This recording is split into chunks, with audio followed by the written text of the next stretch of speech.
Right, okay, so what we're going to do now is have a look at some of your treatment options and consider your timing. Now, we've looked at the 3 different phases.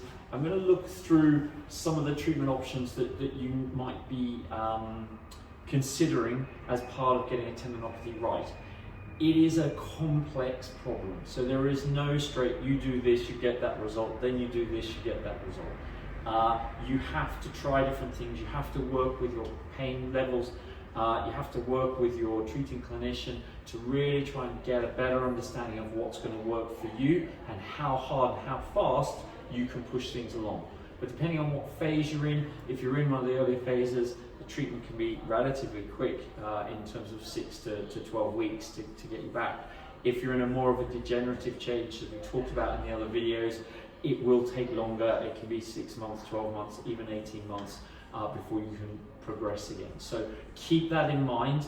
Don't lose heart with what you're trying to do. It takes time to remodel the tendon, okay? So I've got Travis here, we're just gonna go through, so we're gonna look at the patellar tendon, which is a common area that will get loaded and has this tendinopathy thing. So the tendon attaches from the patella down into the lower leg, onto the tibial tuberosity, that lumpy bone just below your kneecap. So it's going from there, and it's all about the load coming through from your quads, okay? So just to go through some of this sort of scenario, we start and come down.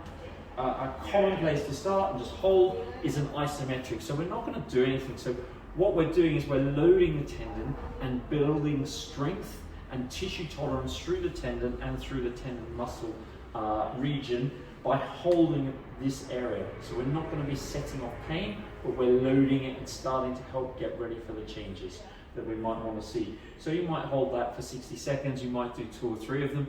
We might get you to put a rucksack on your back or something and add load that way. And if you come up out of that position, then we can do eccentric loading, also known as the Alfredson protocol. What you're going to do there is you can come across and load down. So you might come across onto one leg and go down, slowly down, put the other foot back, put most of the weight through that leg to come back up and across and go back down. Now for this to work, you're going to need to have weight, and you're going to be looking at having up to the equivalent of your own body weight to load. So start light, and as pain allows you, gradually increase the load as you're going through, and you'll get to a really good place with that.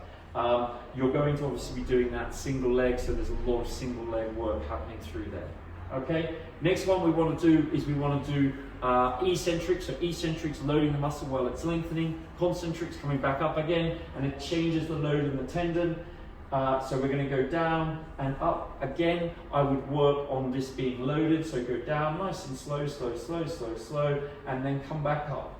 And you can start slowly coming back up and then increase the speed and then come back up. Now depending on where your pain is, you might start here, so don't think you're going to necessarily do the other 2. It will be a matter of decision of understanding your specific issue, and then come down and up, and then we might progress to say a single leg. So let's come on to single leg, same thing, load it up as you feel comfortable, and we're working through pain, so your pain's going to dictate how fast you're progressing.